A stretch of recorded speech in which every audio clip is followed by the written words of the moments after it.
ou le Cameroun à l'heure actuelle vouloir jouer un système offensif face au Maroc. C'est aller, on va dire quoi, en perdition parce que c'est une équipe très très forte. Ismaël, je vais être sincère avec vous. Vous-même, vous l'avez dit, vous n'êtes pas entraîneur, vous n'êtes pas coach. Vous parlez de tactique. Donc, vous parlez des choses que vous ne connaissez pas. Je vais arriver.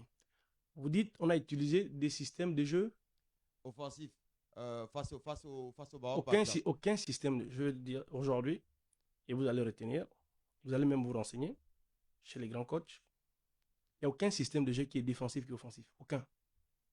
Il n'y a pas un seul système. 3-5-2, même vous mettez 5 bonhommes derrière, il n'est pas défensif. Ce qui rend défensif, c'est le plan de jeu. C'est l'état d'esprit que vous mettrez. 4-3-3 n'est pas offensif, n'est pas défensif. C'est un système de jeu. Je vous renvoie à la définition du système de jeu. C'est quoi un système de jeu? C'est un alignement de joueurs par ligne. Je ne pense pas que ce que vous dites. Diego Simeone serait du même avis que vous. C'est pas moi. Je n'invente pas la roue. Je n'invente pas la roue. Vous prenez votre téléphone smartphone, vous tapez, vous avez dit au départ, vous n'êtes pas entraîneur, moi je suis entraîneur. On est d'accord. D'accord. Non, c'est pas petit, c'est bon. Discutons. Parce que vous êtes chroniqueur. Je vous ai vu, vous êtes chroniqueur. Vous racontez beaucoup d'histoires là-bas. Et vous avez l'impression d'être intéressant parce que vous parlez, comme vous faites là. Vous parlez même, vous dites qu'un système de jeu est tactique. Un système de jeu n'est pas tactique. Non, les systèmes de jeu ne bougent pas, ils sont figés. 3-5-2 ne bouge pas. C'est l'animation qu'on y met qui devient la tactique. On est d'accord, monsieur le sélectionneur. Mais la question que je pose et que d'ailleurs beaucoup de Gabonais aussi se posent, il faut le dire, si aujourd'hui, je prends un exemple, le Lesotho joue contre le Brésil, mais le Lesotho ne va pas l'attaquer. Il faut qu'on soit réaliste. Le Lesotho sait que devant, c'est le Brésil, 5 fois champion du monde. Et quand le Gabon joue contre le Brésil, ce n'est pas de la même manière que le Gabon doit jouer contre le Lesotho. Nous disons que parfois, certains changements, certains choix, vous voulez à un moment donné trop attaquer alors que on peut défendre jusqu'à la 90e minute, jusqu'à la 115e minute, et puis après, Le Gabon le a cadre final. recruté un entraîneur qui s'appelle Thierry Oua qui a ses principes de jeu. Si vous me demandez, moi, de mettre demain un bloc bas, je ne mettrai pas un bloc. Je ne sais pas mettre en place un bloc bas. J'ai qualifié le Gabon avec mon staff en jouant comme nous jouons. Nous sommes allés au barrage de la Coupe du Monde en jouant comme nous jouons. Sur le plan défensif, sur le plan tactique, contre la Côte d'Ivoire, même le Maroc. Au Maroc, quand nous attaquions en 4-3-3. Quand nous défendions, nous étions 4-2-3-1. Contre la Côte d'Ivoire, ça s'est vu. Vous étiez pour certains à Franceville, contre la Côte d'Ivoire. On défendait. Pourquoi? Parce qu'il était question de réduire les espaces intérieurs. Ils ont pu l'écouter. Donc sur le plan défensif, il y a une animation. Mais quand vous prenez un système pour de la tactique, ça pose problème. Ça vient de vous, chroniqueur, journaliste Oui, sportif. mais monsieur Mouyouma, ce que nous retenons, c'est que vous avez plus de 12 buts contre des équipes du top 10. Oui, non, mais lâchez pas le micro, je vais revenir. Ça, c'est une fuite en avant. On a pris 12 buts contre les top 10. Oui, ça, c'est pas faux. Mais au niveau international, il y en a qui ont même pris 7 buts un seul match. Qu'est-ce que ça voudrait dire? Qu'ils ne savaient pas défendre? Ça veut dire que l'entraîneur a failli. Que? L'entraîneur a failli. Sur ce match-là. Bon, vous êtes en faillite de questions, donc je pense qu'on ne peut pas continuer. Ça va devenir une joute oratoire. On n'en a pas besoin. OK. On va prendre une pause de 2 minutes, le temps qu'on mette en place On le prend la guichet. dernière question avant de passer à la liste.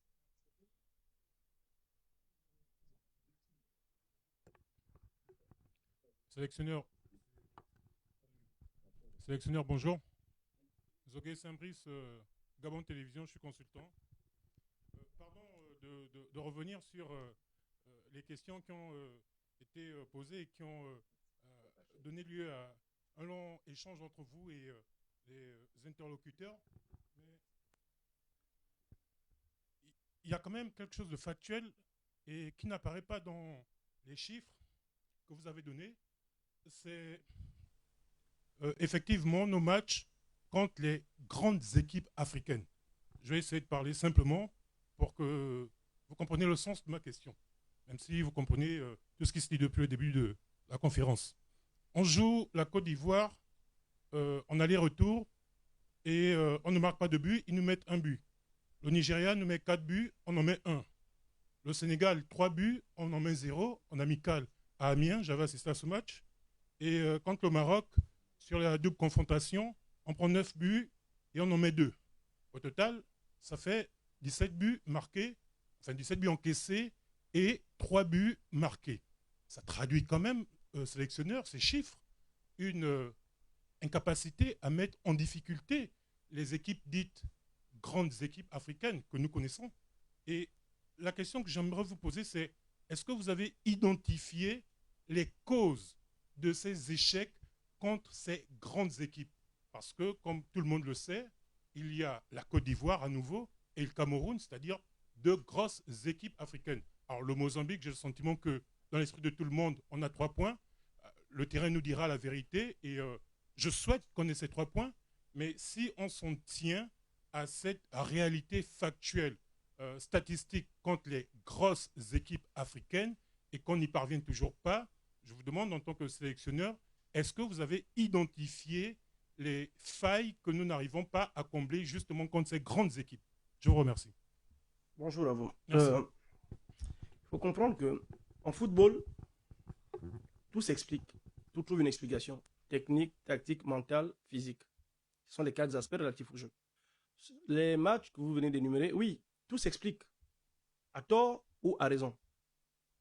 Maroc, à l'aller, on est dans le jeu, on est dominateur, c'est la situation des pénaltys. Mais chaque fois, nous avons dû courir derrière le score. À l'aller, au retour, on mène. Puis sur 3 ballons arrêtés, nous sommes absents. Dès qu'ils ont pris l'ascendant psychologique, ils mènent au score, vous jouez différemment. Vous changez de plan de jeu. Vous ne pouvez plus défendre en équilibre, vous attaquez en déséquilibre. Pour moi, ça s'explique. Vous aurez peut-être une autre explication.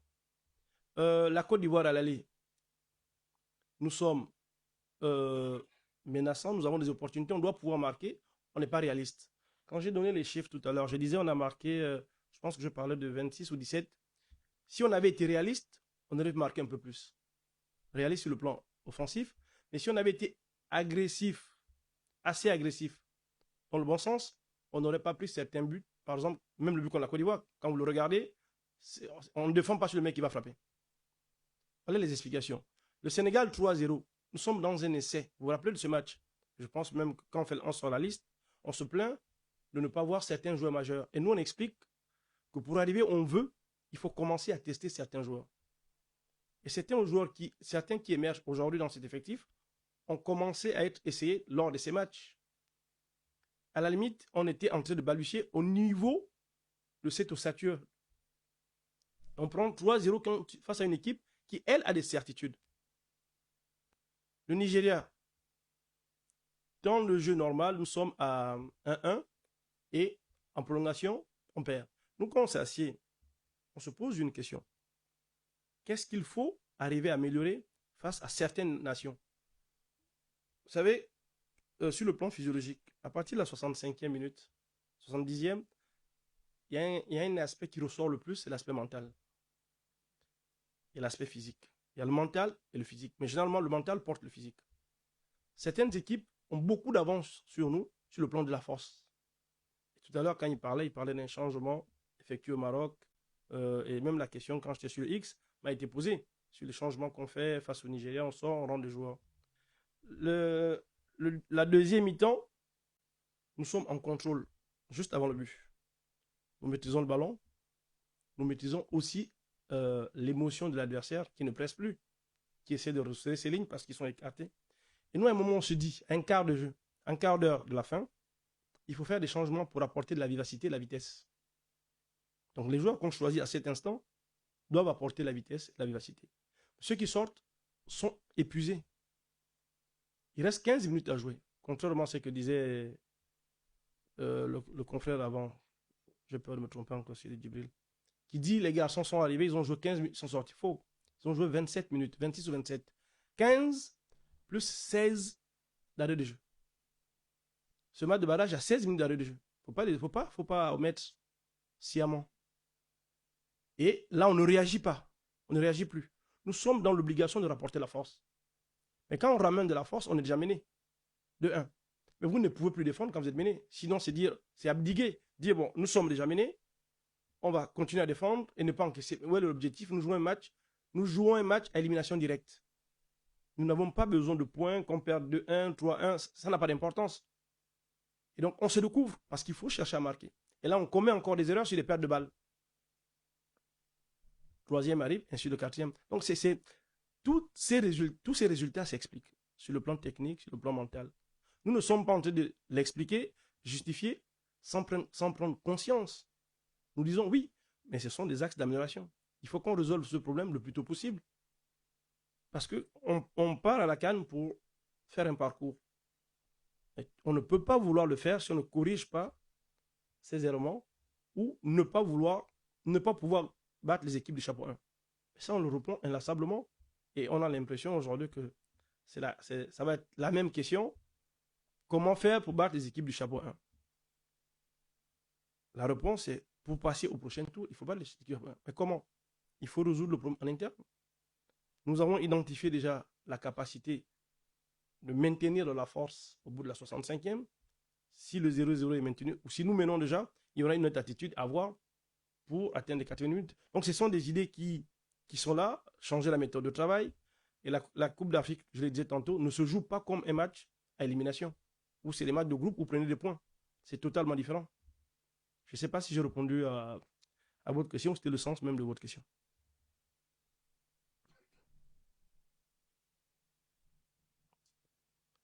Ok, puisqu'il n'y a pas de questions, on va prendre une pause, le temps de préparer le fichier qui nous intéresse le plus, ou celui qu'on attend le plus, celui de la liste. Merci. Un peu de suspense.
C'est bon, Steph? Ok. Coach, vous avez la parole. Merci, Franchel. Ok. Mesdames, messieurs, nous approchons. C'est le moment comme... Ouais. Donc, dans cette convocation, je le disais tantôt, on était au départ dans une pré-convocation. La CAF nous imposait 55 joueurs dans lesquels on devait piocher les 28 derniers. Et nous avons tamisé un moment à 35, les 35. On était même parti à 23 avant l'atelier avec la CAF. Quand la CAF nous a édifiés, nous sommes repartis à 28. Dans les 28, il y a deux faits majeurs. L'un va être le profil. D'abord, critère majeur. Le deuxième va être la part belle du championnat national. Nous nous regrettons quand même qu'il n'y ait pas eu de championnat. Nous sommes heureux de savoir qu'il devrait commencer en janvier 2026. On aurait aimé en autre sein avoir des joueurs du championnat national. C'est une équipe aujourd'hui qui n'expose pas assez les joueurs locaux. Et nous pensons que dans le futur, ça devrait pouvoir arriver. Mais la dernière fois, c'est les Aprimi qui ont pâti. Jouer sans championnat, c'est jamais évident. Convoquer les joueurs, mais là, nous avons quand même fait une part belle aux joueurs du championnat en fonction du profil, l'expertise et aussi l'expérience. Je préfère déjà vous le dire, comme ça, vous pourrez préparer vos questions. Sur ce, les convoqués, donc pas les pré-convoqués, parce que la CAN c'est 28, 26 sur la fin de match, 2 aux tribunes. Les 28 convoqués pour la CAN Total Maroc 2025 sont gardien de but, Mbaba Loïs, Junior François Décalé, Hans Ngoubi. Arrière droit, Anthony Oyono, Jérémy Oyono. Arrière gauche, Jacques Ekomi, Yohan Obian. Défenseurs centraux, au plan 6, Aaron Pinangoy, Bruno Ekolemanga, Alex Mouketou, Mick Anfia, Michel Mboula et Jonathan Domacolino. Les milieux, Eric Bokoum, Gelor Kanga, Mario Lemina, André Poko, Ibrahim Don, Samake Zé, Ruben Lufilou. Excentré, Teddy Averlan, Jim Alevina, Royce Openda. Excentré gauche, Denis Bouanga, Randy Matouti.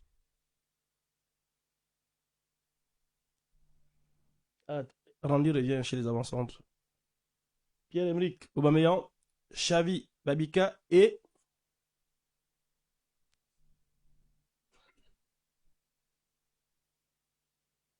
Malik Ebouna.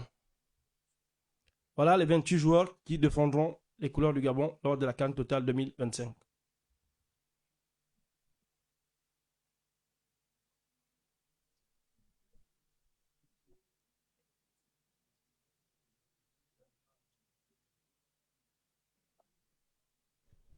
Des questions?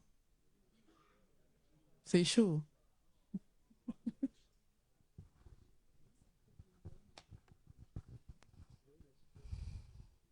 Bonjour à tous, bonjour coach. Bonjour. Jeremy Goma de la rédaction de TV Plus Afrique. Alors coach, merci déjà de nous avoir qualifiés pour la Coupe d'Afrique des Nations. Nous remarquons un fait assez inédit ou rare peut-être. L'officier média, mon cher aîné Pablo Moussodji Ngouma, n'est pas assis à vos côtés aujourd'hui. Et c'est pas ce qui est important. Alors, aujourd'hui, vous avez dans cette liste de 28 joueurs l'attaquant Royce Openda, le joueur des Girondins de Bordeaux en National 2, qui a été l'une des rares satisfactions face aux Super Eagles du Nigeria. On ne va pas revenir pour faire l'autopsie de cette rencontre des barrages. Ma question est de savoir, par rapport aux prestations justement dont il a fait montre contre le Nigeria, est-ce qu'on peut dire qu'aujourd'hui, il s'affirme véritablement comme un potentiel titulaire dans cette équipe, malgré le retour justement de Jim Alevina? Merci. Bonjour à vous.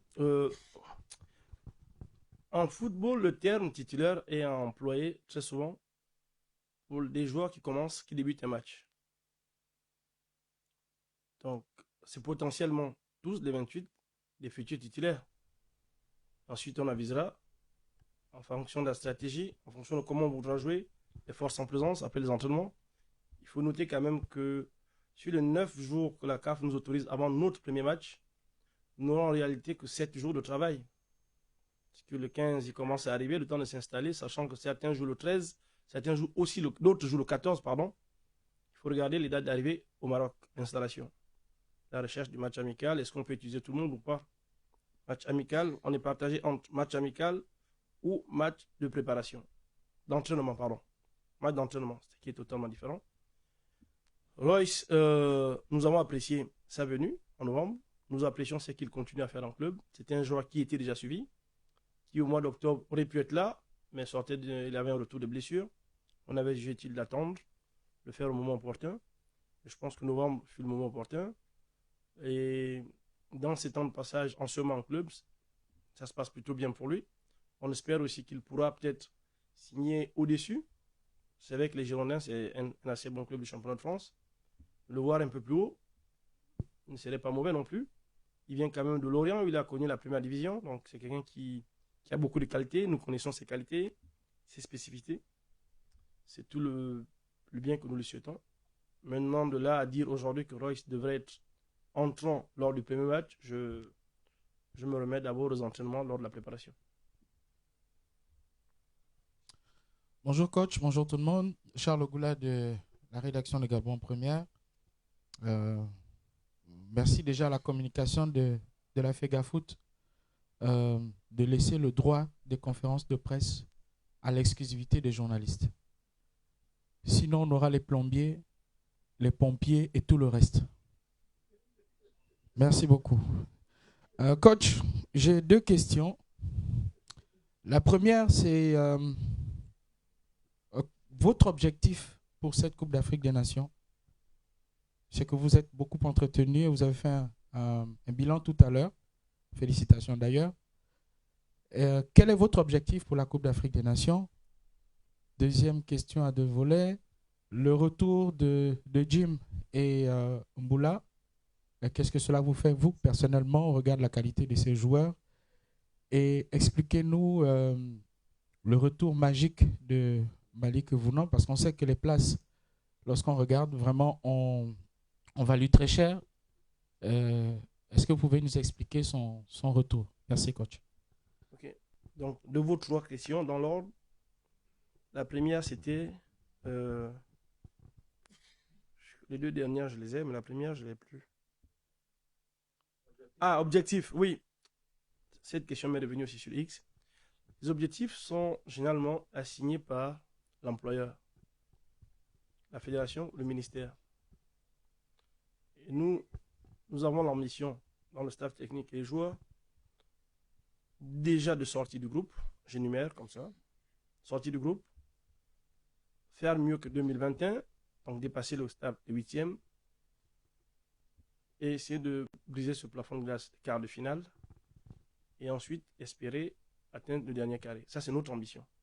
Ça, c'est notre souhait.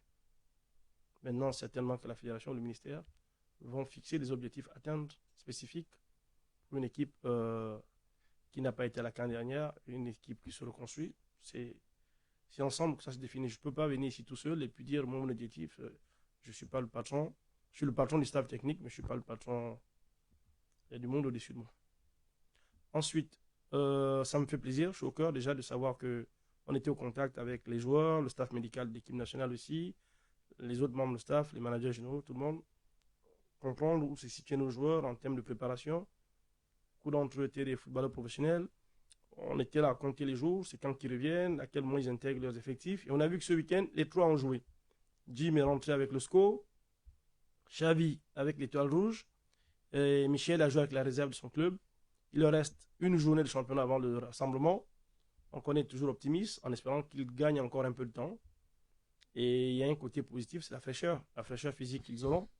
Ils auront peu joué entre maintenant et la CAN. Mais ça peut aussi être problématique au niveau du rythme. Donc tous ces ingrédients, il faut regarder. Quand ils vont arriver, on fera les tests avec les préparateurs physiques de l'équipe nationale, le médecin. Il faut faire attention à ces choses. Et nous ne sommes pas la seule équipe qui devrait récupérer des joueurs qui ont été moins compétitifs ces dernières semaines. La dernière question, c'était autour du retour de Malik. Je pense très honnêtement que si on était sur une liste de 23, si elle était réduite, on n'aurait peut-être pas eu cette opportunité de le ramener. Mais la première chose qui a compté ici, c'est le profil. Quand vous regardez notre liste, nous n'avons pas d'avant-centre atypique. Donc là, nous avons un avant-centre atypique, nous avons un profil et nous avons quelqu'un qui a une certaine expérience au niveau de la Coupe d'Afrique des Nations au très haut niveau. Donc voilà un peu les raisons qui nous ont amenés. La dernière raison, c'est, je le disais tantôt, c'est le championnat national. Il y a eu un très bon championnat la saison dernière. Il était important que nous ramenions avec nous au moins, on était parti sur 2 ou 3 joueurs, on n'a pas pu faire le camp, puis c'était pas facile, en fonction des postes. Là, on a 6 centraux, avec 1 ou 2 qui peuvent jouer à d'autres fonctions. On a des attaquants, beaucoup d'excentriques qui peuvent jouer avant-centre, mais pas un avant-centre atypique, pas de pivot. C'est des avant-centres mobiles, donc il était important qu'on ramène un, mais du championnat national aussi. Faire la promotion de nos championnats. Voilà les raisons, monsieur. Bonjour coach, Yann Akendengue de la rédaction de Garo 24, cette fois-ci en français. Donc je vais déjà vous remercier pour le bilan, parce qu'il faut dire, c'est pas, comme je disais, on n'avait pas l'habitude d'avoir ça. Un bilan qui a été présenté, détaillé, avec des statistiques. Le sérieux que vous incarnez, que vous souhaitez d'ailleurs, ou que vous avez mis, que ce soit dans les conférences de presse ou même dans la tanière. J'aurais 2 questions pour vous, coach. Premièrement, on est dans un groupe F où on a 4 sélectionneurs originaires de leur pays. On a Condé, du côté du Mozambique. On a Emers Faé, en Côte d'Ivoire, et Pagou, qu'on vient en peine de nommer du côté du Cameroun. Premièrement, est-ce que c'est le retour du football africain pour les Africains et par les Africains? Ça, c'est ma première question. Et la deuxième, ce sera, vous venez à peine de nous montrer, de nous donner le staff, l'équipe qui a été retenue.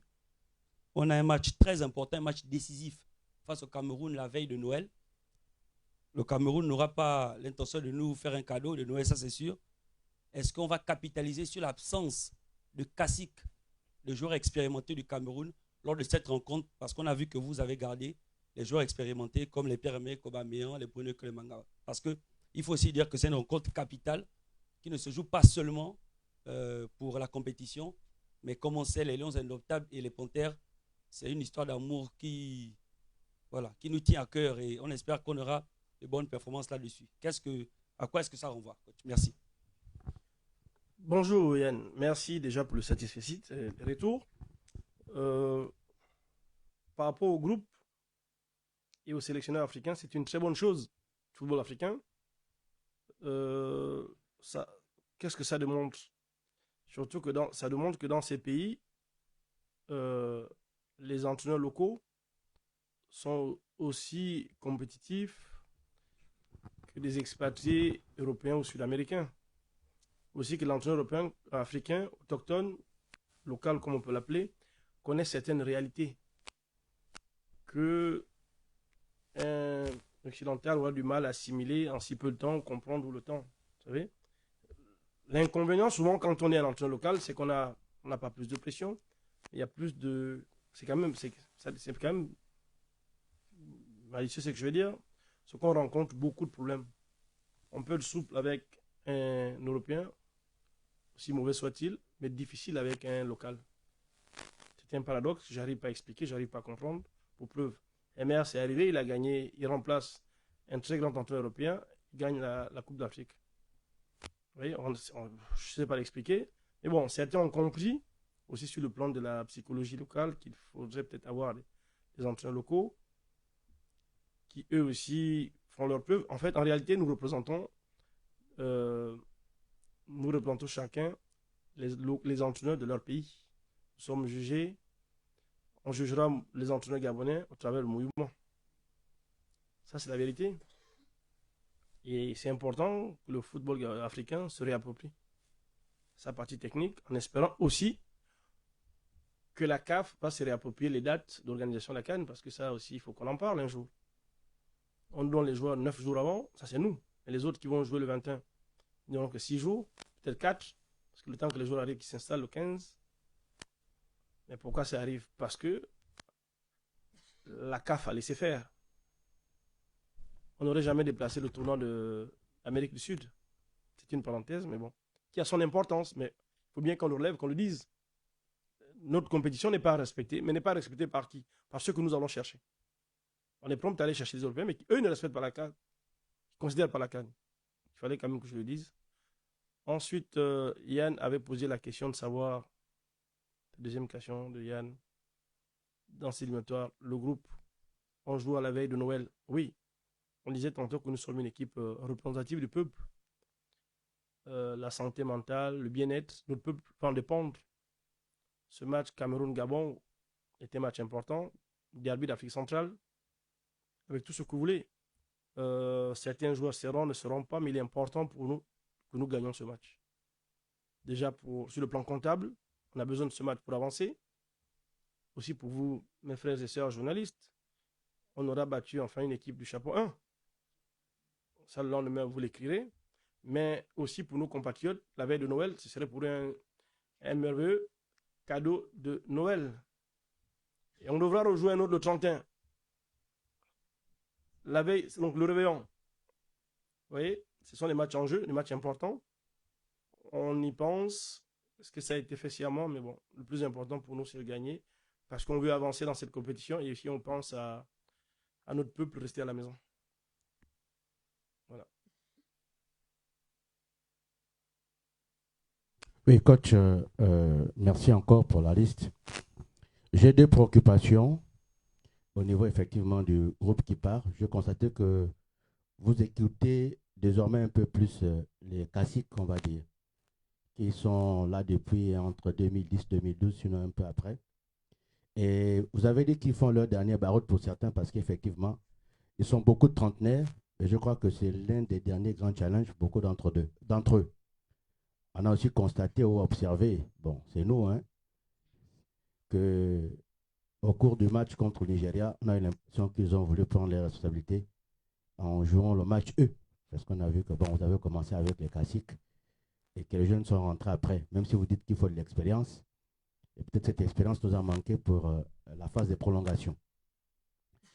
J'ai une préoccupation concernant le groupe. Malik Evona vient retrouver ses amis de 2015. Est-ce que c'est pour créer la cohésion et qu'ensemble ils font leur dernier barreau d'honneur ensemble? Lorsqu'on connaît la complicité sur le terrain entre Malik et Pierre-Emerick, on a dû bien le constater dans l'épopée 2015. C'est une question. L'autre préoccupation, c'est qu'il serait difficile pour nous de partir de cette conférence de presse sans aborder cette question qui concerne le staff technique, la question des équipements des Panthères. Je crois que vous êtes au courant, puisque désormais vous êtes un peu sur les réseaux sociaux et vous suivez l'actualité. Quel est le point de vue ou l'avis de le sélectionneur national Thierry Mouyouma, qui effectivement est un acteur majeur dans ce dossier? Merci. Très cher Djibril, de manière sincère, franche et respectueuse,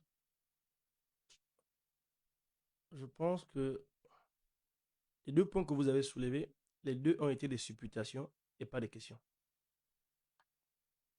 Vous avez beaucoup supposé aussi. Vous avez supposé qu'il revient à Malik. Comment ça va être? Est-ce qu'il vient pour le sportif? Moi, je ne peux pas déjà juger ce qui va arriver ou qui devrait arriver. Malik revient dans un groupe discipliné, ordonné, organisé. Il devra s'y tenir. Là-dessus, il n'y a pas de question à se poser. Je ne sais pas, je ne vois même pas pourquoi on en parle. On n'a pas eu de cas en 2 ans. Pourquoi on devrait l'avoir que là? Et je pense que poser le problème comme ça expose même le joueur. Bon, le deuxième point. Thierry Mouyouma est entraîneur de football. Pourquoi devrait-il parler des affaires des équipements? C'est pas mon rôle. Vous avez fait des documents récemment. Posez ce problème à qui de droit? À ceux qui peuvent répondre de ces choses-là. Mais pas moi, je suis sélectionneur. Aux dernières nouvelles.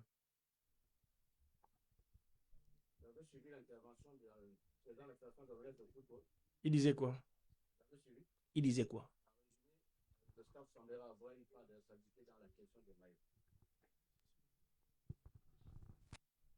Bon, c'est public, hein, c'est une déclaration publique. Oui. Il a dit qu'il y aurait un problème avec le staff dans la gestion des équipements. Je crois que vous l'avez suivi, c'est une préoccupation pour nous, on veut avoir votre avis. Moi, je n'ai pas d'avis à donner. je n'ai pas de commentaire à faire sur les propos du président de la Fédération gabonaise de football. Comme lui ne fait pas de commentaires quand j'ai fini une conférence de presse. C'est vous le journaliste. Faites l'investigation, allez creuser, allez trouver des raisons à gauche ou à droite, commenter, tirer des conclusions. Donc, qu'est-ce que vous voulez que je vous dise? Prochaine question. Bonjour coach. Bonjour Frise. En dehors du ranking, donc vous avez parlé tout à l'heure de vos principaux adversaires de votre groupe, à savoir les éléphants et les lions indomptables. Mais actuellement, on constate que ce sont deux forces. Merci Frise pour la question. Je pense que, comme je l'ai déjà dit, dans ce groupe, nous avons deux anciens champions d'Afrique. C'est pas rien. Et les matchs Cameroun-Gabon ont toujours sublimé les acteurs. Pour des raisons simples, nous sommes voisins. Des matchs de niveau Coupe d'Afrique des Nations, et matchs qui nous amèneraient vers le second tour de la Coupe d'Afrique des Nations. Nous n'allons pas nous attarder sur ce qui s'est passé ou la diminution de... Il faut gagner face au Cameroun, gagner face au Mozambique, gagner face à la Côte d'Ivoire. Ça, c'est notre volonté. Maintenant, ça reste des matchs de football. Le terrain sera le révélateur. Coach, bonjour. Parfait Junior Boukinda, Gabon Télévision. Gambie, Gabon. Gabon, Burundi. Nigeria, Gabon. 3 matchs qui me parlent pour avoir particulièrement suivi ces rencontres. Physiquement, on n'est pas forcément au point lors de ces 3 rencontres. La Coupe d'Afrique des Nations a la particularité d'être très courte. Comment physiquement préparer les Panthères? C'est le premier volet de ma question. Deuxième aspect, vous avez reconnu que c'est une compétition assez importante. Le discours. Comment on entretient ces joueurs à l'approche d'un tel événement? Bonjour, juste pas faire. Physiquement, nous dépendons des joueurs professionnels qui arrivent de leur club déjà dans un bon état physique. Maintenant, il se pose un problème de fraîcheur par rapport à la date du dernier match. Ce que nous sommes censés travailler en si peu de temps, ce sont des combinaisons. Je ne veux peut-être pas rentrer dans la stratégie proprement dite, parce que la conférence de presse est observée un peu partout. Mais nous, quand on parle de physique, il n'y a pas de défaillance quand ils arrivent. Le physique peut être entamé en cours de match en fonction des efforts qu'on aura produits. Admettons qu'on décide de jouer, comme souhaitait un de vos collègues, bloc bas, qu'on ne sait pas faire, c'est que nous sommes obligés de remonter le ballon 80 mètres. Et là, on va puiser dans les énergies. Au bout d'un moment, on est épuisé parce qu'on fait les efforts sur le plan défensif, sur le plan offensif. Il faut aussi comprendre que l'équipe qui a généralement moins le ballon, qui court le ballon, s'épuise. Ce qui ne devrait pas être notre cas. Donc, nous avons ce problème à régler. Maintenant, sur le plan du discours, je pense que c'est une compétition qui est déjà motivante pour les joueurs. Tout à l'heure, Djibril disait, il les appelait les classiques, il disait même qu'il m'a prêté des mots. Certains sont en train de jouer leur dernière CAN. C'est pas ce que j'avais dit. J'avais jamais dit que c'était leur dernière CAN, j'avais dit que certains sont en train de jouer peut-être. Ils pourraient décider de continuer au gré de situation. C'est ça que j'avais dit. Donc ils peuvent se motiver, ceux qui pensent qu'ils voudraient arrêter. C'est mon dernier barreau d'honneur, ça me motive. Jouer face au Cameroun, c'est motivant. Jouer le Mozambique ensuite, et rejouer la Côte d'Ivoire derrière, c'est motivant. Se savoir regarder par sa famille, ses amis, son peuple, c'est motivant. Et ensuite, nous, on devra trouver le discours accrocheur entre les regroupements ou avant les matchs.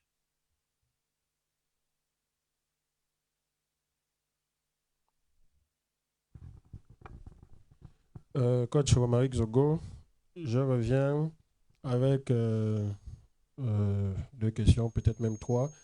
La première, Klech Lufilou et Eric Bokoum sont de retour. Ils n'étaient pas revenus depuis quelques semaines déjà.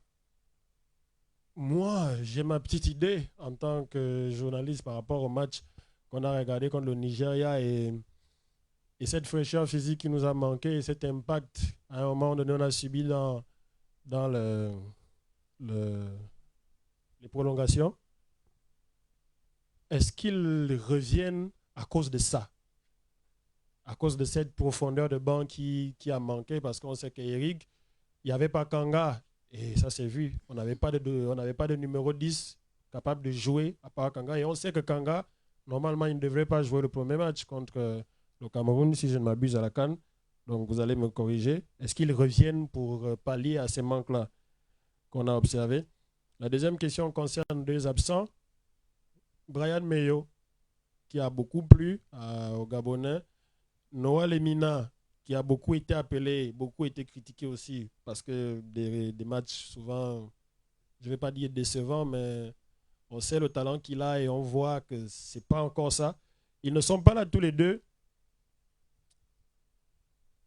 Est-ce que c'est une sanction par rapport à ce match ou à ce non-match?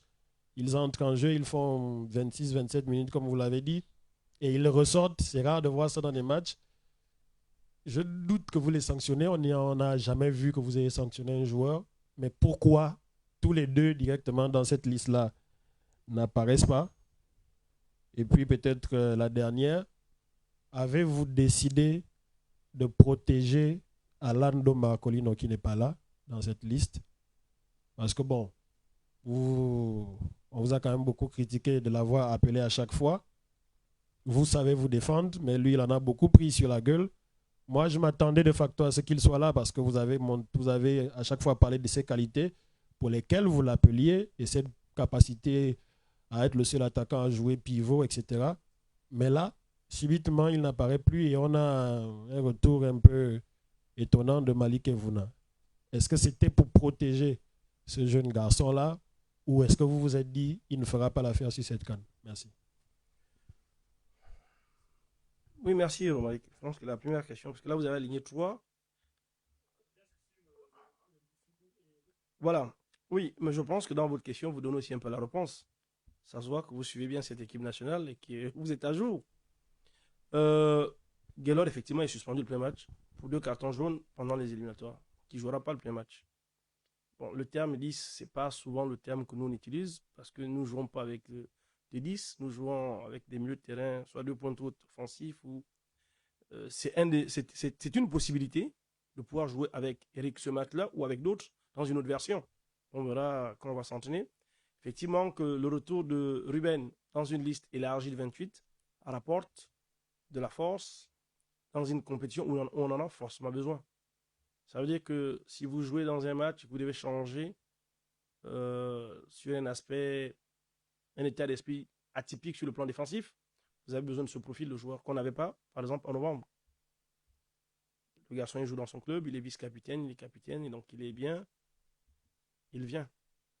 Ensuite, votre deuxième question, non, il n'y a pas de sanction directe, parce que ce sont des joueurs d'avenir, des joueurs du futur, mais il faut faire des choix. Les choix sont faits sur la base de ce que nous attendons. La CAN va nous proposer. La CAN, elle est agressive. La CAN, on a besoin de puissance, on a besoin de développer de la force. C'est ce que nous n'avons pas retrouvé à ce jour avec ces garçons. Et je ne peux pas prendre le risque, mon staff et moi, de nous retrouver au milieu de la CAN où on ne peut plus rien changer. La CAF, en ce sens, est claire. Quand vous inscrivez 28 joueurs, c'est les 28. Sauf si vous avez un cas de force majeure, vous pouvez piocher dans les 55. Si vous n'avez pas de cas de force majeure, les dés sont tirés, sont pipés. Donc il n'y a pas de sanction. Et ce n'est pas les seuls. Vous regardez la liste, il y a d'autres garçons qui étaient là en novembre, qui ne reviennent pas. Ce sont des choix. Ils ont le temps de faire leurs armes, s'aguerrir, revenir plus tard. Il n'y a pas de sanction là-dessus. C'est un peu la même chose pour Alan qui était là en novembre avec les autres. Ce sont des choix, mais des choix spécifiques. Je parlais tout à l'heure d'avoir l'importance plutôt d'avoir un joueur aguerri. On le profil de pivot avant-centre. Ça ramène à votre quatrième question avec Malik. À défaut d'avoir Pierre, à défaut d'avoir Denis, peut-être même Royce, Malik peut être une option en fonction de ce qu'il va proposer lors du stage. Et on sait tous ici que c'était un joueur d'expérience. Quand on parle de CAN, à lui, ça lui parle forcément. Ces confrontations face au Cameroun, ça va être rugueux. Donc c'est en ce sens que nous avons bâti cette liste. Mais il n'y a pas de sanction. Et je pense aussi qu'Alan, il est bien entouré. Dans sa famille, c'est des anciens footballeurs. Je pense qu'il n'a forcément pas besoin de nous pour se protéger, je pense.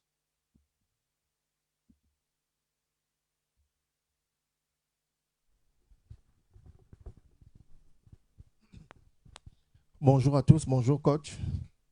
Déjà, Elvis Angwimba, Urban FM. Félicitations déjà pour la qualification, vous et votre staff. Parce que lorsque vous avez pris la sélection nationale, beaucoup ne pensaient pas que vous deviez arriver. Aujourd'hui, vous êtes arrivé, il faut vous le dire. Quand c'est bon, c'est bon. Quand c'est pas bon, il faut critiquer. Aujourd'hui, on dit félicitations à Thierry Mouyouma et son staff. Alors, coach, ma première question est la suivante. En 1996, vous et Anissé Yala, vous étiez dans l'équipe de la sélection qui a été allée en quart de finale du côté de l'Afrique du Sud, en ayant comme coach Alain Dacosta Suarez. Ouais. Est-ce qu'aujourd'hui, on peut dire que l'héritage a été récupéré par vous et Anissé Yala, que je vois présent dans le staff des Panthères? Ça, c'est ma première question. Ma deuxième... La première, on va avancer. Vous n'êtes pas oublié. Je peux répondre à la première? Oui. Bonjour Elvis. Déjà, il faut corriger quelque chose. Moi, j'ai fait les préparations, le tournoi avant Cannes, le 96. Au final, je n'ai pas fait la Cannes. Mais je vois dans la liste des présents là, Thierry Dieudonné Mouyouma, 105. Justement parce que j'avais fait la... C'est sur le net, les gars. Hein? C'est sur le net. Oui. Ouais. Vous connaissez l'histoire du VET, non? Oui, bien sûr. Vous connaissez l'histoire du VET? Qui mieux peut vous raconter le VET? C'est le compteur. Dans ce cas, je suis le compteur. Okay. Ils vous l'ont peut-être dit là-bas, c'est écrit. Je vous dis que j'ai fait le tournoi, parce qu'il y a 2 tournois. Oui. Il y a un tournoi du Bélier à Libreville, je participe. Ouais. Et ensuite, il y a une deuxième mise au vert en Côte d'Ivoire. Et moi, je ne vais pas au-delà. Okay. Je suis cité dans la liste, mais je ne vais pas au-delà. La Cannes 96. Et juste après la Cannes, je reviens en équipe nationale. Donc, je n'ai pas fait la Cannes 96. Ok, d'accord, coach. Merci pour la précision. Oui, je vais répondre à la question. Écoutez, le quart de finale du Gabon, ça me fait penser à ce que me disait un kiné sur l'entorse au niveau de la cheville. J'ai un kiné qui m'avait dit, en réalité, on a une seule entorse. La deuxième, c'est plus une entorse, c'est une récidive. Je parle sous le contrôle d'un très grand médecin. Et la Cannes, c'est pareil. Pour moi, le quart de finale, c'est celui de 96. Et c'est un hommage au Côte d'Acosta. C'est dommage que dans ce pays, des fois, pour rendre un hommage, il faut que la personne soit partie. Mais on a l'esprit aussi d'atteindre ce quart et passer le quart pour faire un coucou de là où il est. Nous qui sommes certains spirituels, on croit à ces choses-là. On croit fortement qu'il nous accompagnera. De là où il est, c'était un protecteur à son temps, il le sera encore. Donc il est important pour nous qu'on dépasse ce cap un jour. Et surtout avec un staff gabonais. Ce fut le cas en 96. Il avait comme adjoint le coach Kossi. Vous savez qu'il y avait l'ancien sélectionneur de Côte d'Ivoire aussi, Yo Martial, c'est ça, qui était venu. Mais il y avait des Gabonais, beaucoup de Gabonais. Il y avait le coach Walka Bikinda. Donc voilà, il est important aussi avec le staff gabonais qu'on dépasse le stade de quart de finale. Voilà pourquoi je faisais la parenthèse, vu qu'il fut le premier coach gabonais à qualifier le Gabon. Et il fut aussi le premier coach gabonais, le premier coach à amener le Gabon jusqu'en quart de finale. Est-ce que ce n'est pas aussi une double pression pour vous? Comment vous la vivez? Aujourd'hui, vous êtes le deuxième Gabonais et votre staff a qualifié le Gabon pour la CAN. Vous aviez été lancé par Alain Dacosta Suarez. Aujourd'hui, on peut pratiquement dire que vous êtes sur la même lignée que lui. Comment vous vivez cette pression-là? Ma seconde question. Aussi, pour moi, la liste des 28 joueurs, pour moi, c'est une bonne liste. Parce que là-dedans, on voit des jeunes, on voit des joueurs expérimentés. Et je pense que ce Méli Melo pourra, pourquoi pas apporter la surprise. Parce que comme vous l'avez souligné, dans notre groupe, on a 2 anciens champions d'Afrique des 4 dernières éditions. Donc, c'est pratiquement le groupe de la mort. Et je pense qu'on pourra arracher la qualification si effectivement, le travail que vous avez commencé, vous continuez à le faire sans pression. Voilà. Elvis, sur le Côte d'Acosta, qu'est-ce que je peux vous dire? C'était un grand entraîneur, un grand homme, un rassembleur. Déjà à son époque, ce n'était pas facile. Je pense que je le disais tantôt, les entraîneurs locaux ont souvent des complications, des difficultés que ne rencontrent pas les Occidentaux. Ce n'était pas facile pour lui. À la veille, la CAN, je me rappelle que le premier tournoi, on était à l'ancien hôtel Méridien. 2 fois, il fallait jouer à l'Omnisport, le bus qu'on avait, ouais, toutes ces conditions. Il devait tout faire lui. Si le même problème d'équipement 2 fois se posait, Quand on partait d'ici, on avait un autre équipementier.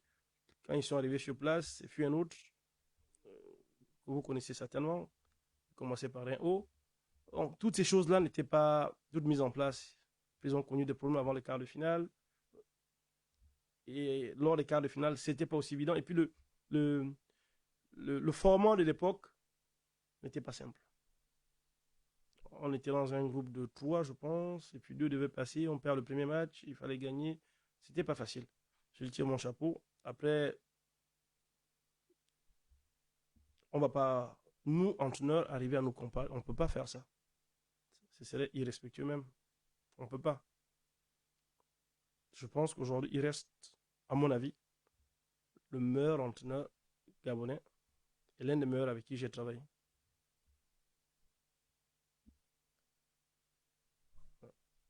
Après, je ne sais pas s'il y avait une question après ça.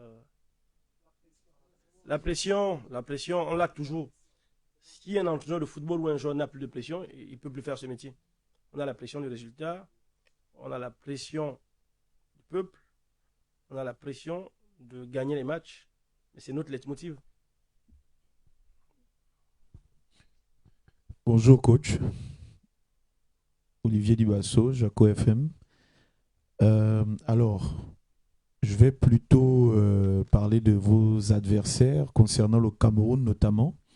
Est-ce que vous suivez avec attention la situation qui prévaut là-bas depuis 2 semaines maintenant, avec le choix d'écarter, je dis bien momentanément, Marc Brice et certains, et en plus, il y a eu la liste donc, qui est sortie, avec notamment des joueurs cadres comme André Onana, comme Zambo Anguissa et Vincent Boubacar notamment.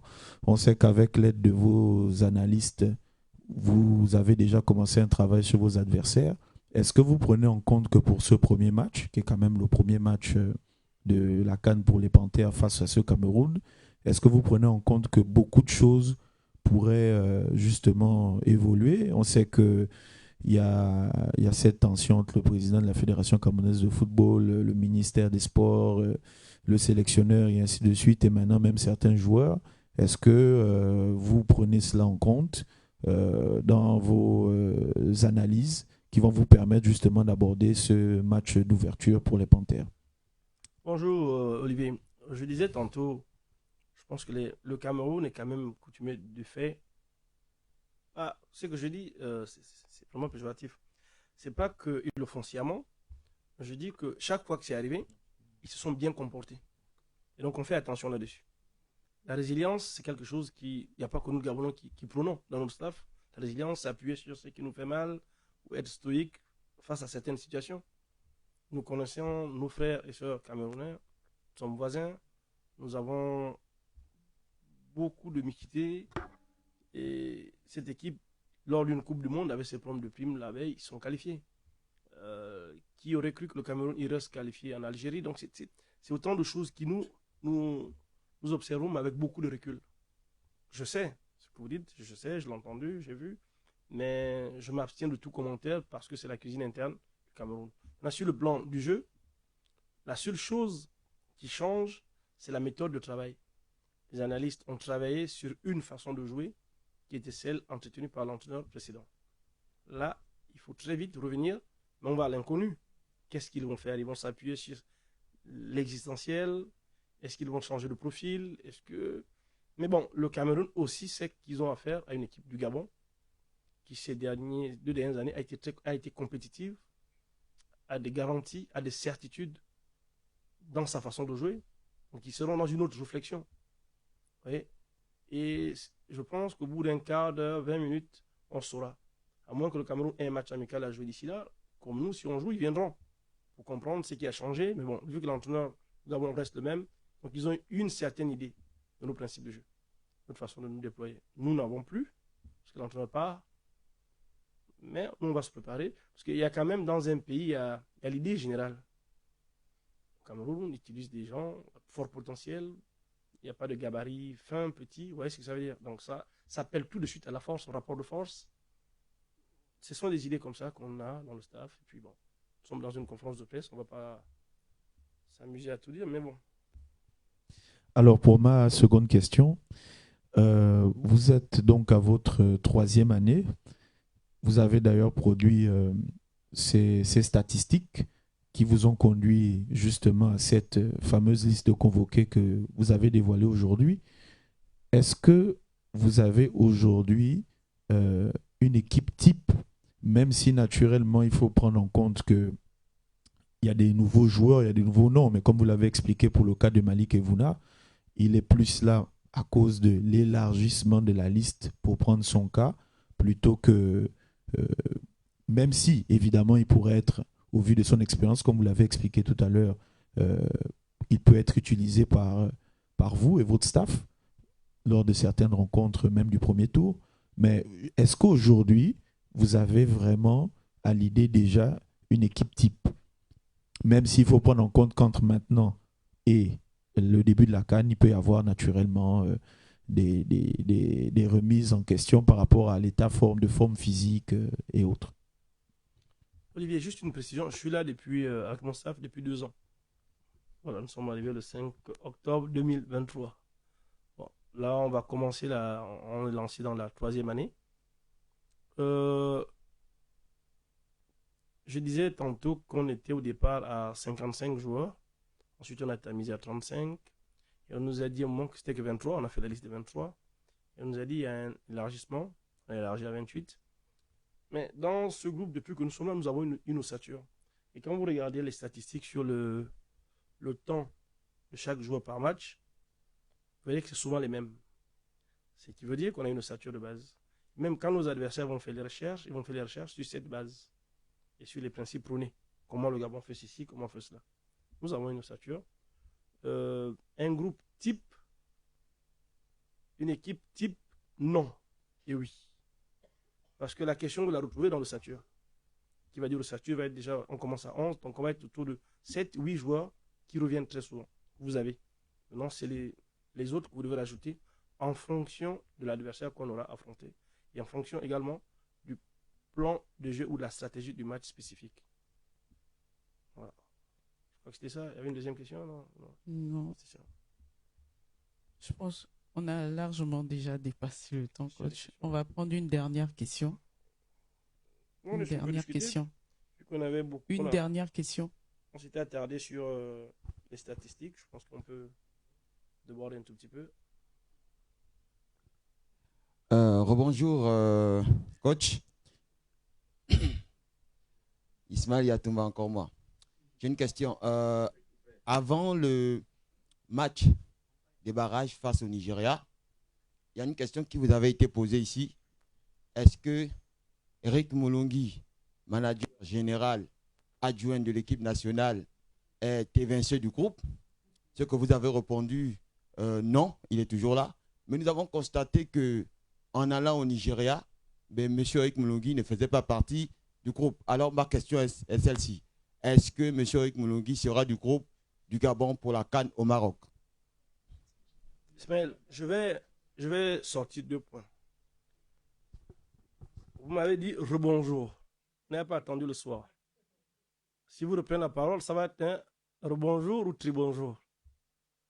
Vous n'attendez même pas. Ensuite, la deuxième chose, nous. La seule raison qui a fait qu'Eric ne voyage pas, c'est parce qu'on n'a pas été au Nigeria. Voilà. Lui, il avait le visa du Nigeria et pas celui du Maroc, et il n'est pas venu.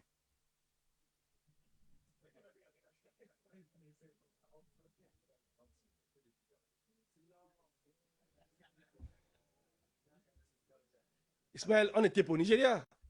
On était au Maroc. Oui? D'accord. D'accord, on était au Maroc. Mais je vous avais répondu à l'époque, j'avais dit quoi? Le voilà. D'accord? Oui. Ismaël, s'il te plaît. Dernière question. Ismaël, dernière question. On va croiser nos doigts et attendre. Voir si c'est au Maroc ou pas. Voilà.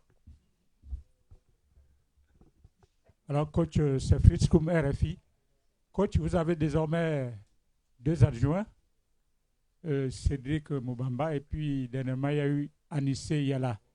Est-ce que pour l'Assemblée qui est ici, Est-ce que vous pouvez me donner le rôle de chacun dans le staff? Oui, je pense que le terme approprié, c'est assistant. C'est des entraîneurs. Vous les connaissez. Le coach Anissé, il n'est pas nouveau ici. Il a qualifié le pays à certaines Coupes d'Afrique des Nations, déjà avec les catégories des jeunes. Cédric est là depuis un moment. Et on travaille ensemble depuis bientôt plus de 10 ans. On se balade mais ensemble. On partage le travail. Je fais l'élaboration. Et il m'assiste en ce sens qu'on fait les montages de terrain ensemble, montage d'exercice, convocation de joueurs, on partage tout. On discute sur les choix. Début de match, lors des changements, on prend des avis. C'est moi qui tranche encore une fois. Et il m'arrive aussi des sensations en fonction de mon ressenti. Je viens, je dis, on partira sur ça. Ça, c'est la spécificité de notre collaboration. Donc, ils ont un rôle... là, ils auront à gérer le premier match tous les deux. Avec une position spécifique, Cédric et ensuite Anissé. Dans l'ordre du banc de touche. Il y a moi, il y a Cédric, ensuite il y a Anissé. Et il y a Merlin qui fait un tournoi technique parce que Merlin est, comme eux, des entraîneurs de niveau licence A. Donc, c'est le plus haut niveau du football africain. Donc, c'est des entraîneurs compétents. Nous avons de très bonnes relations. Qu'est-ce que je peux acheter d'autre? Parce qu'on trouve toujours la... Je ne dis pas vous, hein, je comprends. On trouve toujours la petite X. Parce qu'il avait été dit aussi à un moment que Mouyouma et Yala ne se parlaient pas, ne s'entendaient pas. Ce qui est totalement faux. On a même été coéquipiers autant en équipe nationale qu'en Manga Sport. Nous sommes arrivés à la même période à Manga Sport. Donc. Voilà un peu les rôles qu'ils auront à jouer au sein de l'équipe nationale. Chacun émet des propositions. Quand on n'est pas d'accord, on rediscute, on associe. Également, Londo, qui est manager général, ancien footballeur. C'est aussi l'importance d'avoir demandé autour de nous plusieurs anciens footballeurs. Eric Moulungi, Fabrice Dombacolino. Quand nous avons des discussions technico-tactiques, on partage les échanges tous ensemble, tous ceux qui ont joué au football. On émet deux fois des vœux, des propositions. Quand nous avons des soucis de récupération de certains joueurs professionnels, ils ont des avis parce qu'eux aussi ont connu cette situation. Quand ils étaient blessés, les protocoles de retour des blessures, Malin Tandjigora, j'ai failli oublier. On discute de ces choses-là. Sur les libérations de joueurs, ils ont fait des Coupes d'Afrique des Nations. Ils savent de quoi on parle. C'est un peu comme ça qu'on repartit le travail là-bas. Et l'analyste vidéo, lui aussi, Stéphane Bémou, qui est un ancien footballeur, ancien international chez les catégories des jeunes, qui était un coéquipier. C'est comme ça qu'on repartit la charge de travail. Merci, coach. Prends la dernière question, on va partir. S'il te plaît. Merci, sélectionneur, pour la dernière question. Pardon, deux questions rapidement. D'abord, sur l'équipe. Vous avez des idées, hein, incontestablement, ça, il n'y a personne qui peut le nier. Vous en parlez longuement au cours de vos conférences de presse depuis que vous êtes sélectionneur. Le problème, c'est que sur le terrain, parfois, on a du mal à voir ces idées, justement, prendre corps. Et en réfléchissant, je me demandais, et vous me direz si vous partagez cet avis, est-ce que l'absence, finalement, de concurrence sur certains postes en sélection nationale ne justifie pas, finalement, cette baisse de performance de l'équipe? Parce que si on prend, par exemple, le côté gauche de la défense, on a Obiang et Komi qui sont en concurrence depuis bientôt 1 an, 2 ans, et on voit que cette concurrence a fait progresser notamment Jordan et Komi qui aujourd'hui, que ce soit en club, Jacques et Komi, pardon, que ce soit en club ou en sélection, donne quand même des copies plus que satisfaisantes. Et quand on regarde un tout petit peu sur d'autres secteurs de jeu, cette concurrence n'existe pas et on voit justement des joueurs sur lesquels vous avez notamment confiance qui sont un peu en régression. Je pense notamment à Gaylor Kanga. Ça fait un certain temps que ses performances ne sont plus celles qu'elles étaient il y a encore de cela 1 an, 1 an et demi. En attaque, il n'y a quasiment pas de concurrence. Pierre-Emerick n'a pas de concurrent en tant que tel. Sur les côtés, c'est pareil. Est-ce que voilà, ce manque de concurrence n'est pas préjudiciable finalement dans vos choix des hommes pour amener plus de performances dans l'équipe nationale? Écoutez, votre question, elle est pertinente et bien pointilleuse. Pourquoi? Bon, moi, je ne dirais pas... Ça s'apparente à la concurrence. Ça s'appelle de la concurrence. Mais je parle moi, je dirais plus des similitudes de niveau. Sur le continent, ces 15 dernières années, vous avez eu des grands joueurs qui ont émergé, mais peu ont le niveau d'excellence de Pierre-Emerick ou la capacité de scorer qu'il a. Si sur le continent, où nous avons 52 États, on n'arrive pas à le faire, ce n'est pas avec 2 millions d'habitants que nous allons trouver. Vous voyez ce que je veux dire? C'est complexe. Et souvent, les comparaisons que nous faisons, ceux qui en ont subi récemment, c'est tous ceux qui ont joué avant-centre. Quand il a raté une action, on disait, ah, mais ça aurait été Pierre-Emerick. Oui, mais Pierre-Emerick, c'était un serial beater. Kanga, c'est un peu la même chose. C'est des gens qui évoluent en équipe nationale depuis 15, un peu plus, 15 années, 10 ans, un peu plus. Qu'est-ce qui se passe? Il y a aussi le phénomène d'habitude. Deux fois, quand vous les sortez, même moi j'ai eu ça là récemment face au Burundi, à Franceville. Quand Kanga sort à la mi-temps, pour certains compatriotes, il est inadmissible, incompréhensible qu'on le sorte. Vous voyez? Et ça va se retourner même contre nous à leur fin, quand ils décideront de partir, quand ils ne seront plus appelés. On va demander, mais pourquoi ils ne viennent plus? Parce que notre subconscient, pour certains, ceux qui sont arrivés, n'a connu que ces joueurs-là. Après, la concurrence, elle existe. C'est juste qu'il y a des dominantes dans les couplages. Quand nous jouons, par exemple, dans la possession, nous recherchons à créer la supériorité. Nous avons souvent deux types de supériorité dans ce cas. Sur le plan tactique, il y a la supériorité numérique, on va attaquer en groupe, mais la supériorité affective, socio-affective. Dédoublement 2 contre 1, il faut que les gens là collaborent et s'entendent et se comprennent parce qu'ils vont travailler. Donc les automatismes et le socio. Il y a un qui voudra se surpasser parce que ce gars et moi, je l'aide et lui et moi, ça se passe bien. C'est les joueurs de football. Si ça se passe moins bien, vous perdez le socio. Vous voyez ce que je veux dire? Et avec Gaylord, de fois, ce qui est arrivé, c'est les positions ou sa position préférentielle. Sa position préférentielle, c'est très souvent en dessous de la médiane quand nous attaquons. Pour faire du jeu long, parce que lui, c'était sa qualité. Il aime bien donner les ballons aux autres. Il aime être décisif sur la dernière passe. Surtout la dernière, pas l'avant-dernière. Et ce qu'il faut améliorer là-dessus, c'est sa capacité, ce qu'il essaye d'évoluer sur sa supériorité socio-affective avec les attaquants. À ce niveau, il y aura la concurrence. Parce qu'il y aura un comparatif. Si vous jouez le premier match sans lui, en fonction de comment ça se passe, ça crée de la concurrence. Il y a un principe en football qui dit on ne change pas une équipe qui gagne. Vous pouvez être mené, vous pouvez être tenté à le refaire. Mais se lever, faire une concurrence saine, ça existe, mais une concurrence de niveau, Gaylord, Pierre-Emerick avec d'autres joueurs, c'est difficile pour nous le Gabon. Parce que nous n'avons pas créé ces profils, nous n'avons pas créé cette capacité, même cette capacité d'avoir des joueurs de ce profil.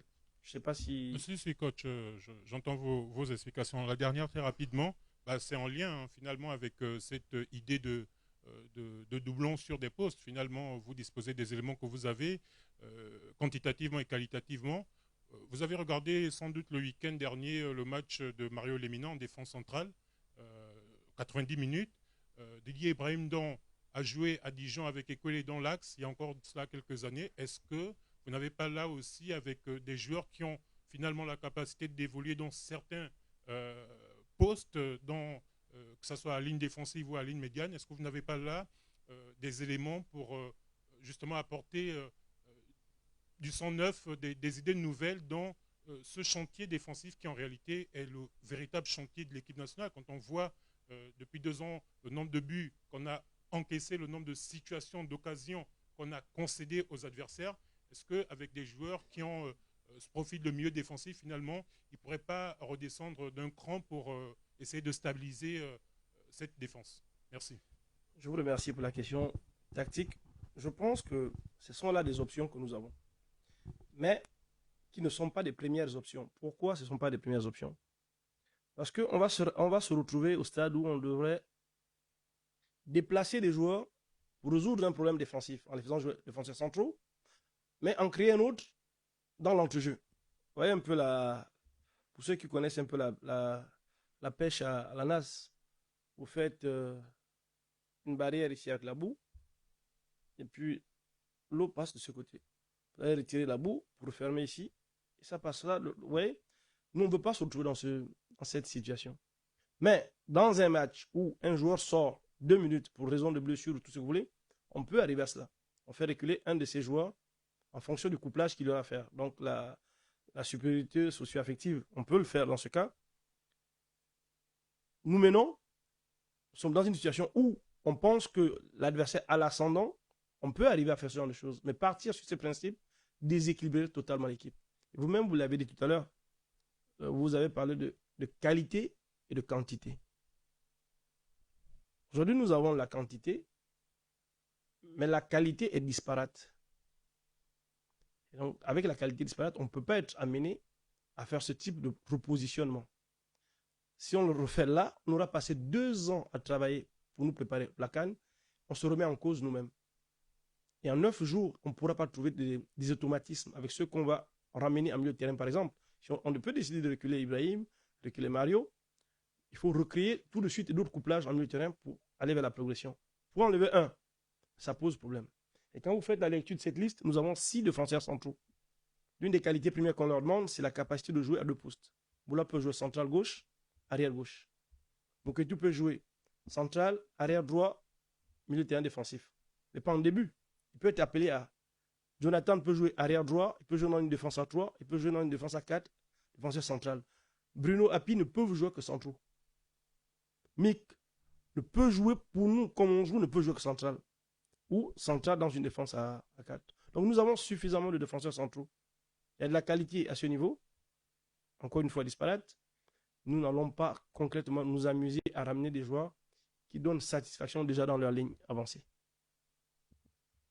Voilà, messieurs, dames.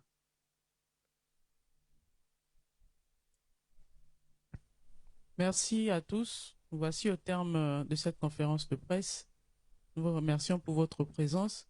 Nous signalons également qu'un cocktail est offert à la piscine. Donc,